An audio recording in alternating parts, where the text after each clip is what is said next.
All right, Celia Cock here for Yahoo Esports. I'm with Zorine T. Zorine, how are you today? I'm doing great. Well, that's good because you need to get excited to talk about our Overwatch casters that were stolen from other esports in 2016. Blue comes in with that sound barrier. Coca Panthera not expecting this Bastion at all.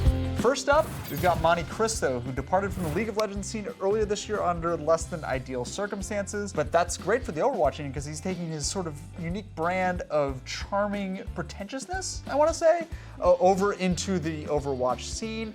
Now, Monte is one of the great analytical minds in esports today, and he is bringing that to his very first FPS, so that's pretty exciting. But not only that, he's also bringing his partner in crime, a certain silly man named Doa. Sort of the peanut butter to Monte Cristo's jelly, the silliness to Monte Cristo's literary brain. Now, Doa is a former StarCraft caster who made a name for himself well before he ever met Monte over in Korea, and he is one of those guys that loves to be particularly silly on casts. He's got really bizarre references to from everything to Star Wars or whatever sci-fi nerdiness he happens to be into that week. Was also with Monte in the League of Legends scene. He quit at the same time. Is now over in Overwatch, where he is yet again a play-by-play caster. He's also doing Hearthstone, but we're not talking about that esport right now.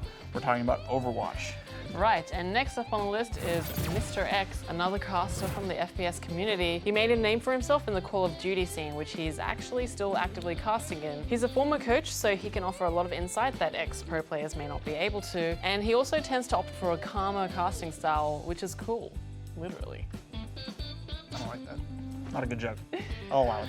Golden Boy is next on our list. He's been around for a while now and perhaps is best known for his time with MLG and IPL. He's casted a lot of different console FPS games, so he brings a wealth of experience to the table. He's also a pretty positive guy, well respected in the community, and I think it's important to have someone who's broadly familiar with the console scene. In addition to hosting, he's also written some content for gaming sites, so I think Golden Boy brings a lot of well-rounded professional experience to the Overwatch scene. Sometimes we need to be a little bit more professional in the esports scene from time to time, so it's nice to see him around. Finally, we've got D-Man, who is the Swiss Army knife of esports. This guy has done absolutely everything. He used to cast for ESL, now he worked for Riot for a while. He casted Counter-Strike, he's casted StarCraft, he's casted League of Legends. You name it, D-Man's done it. To steal his quote, I literally cannot believe that he's also casting Overwatch. And that also begs the question, is he stolen?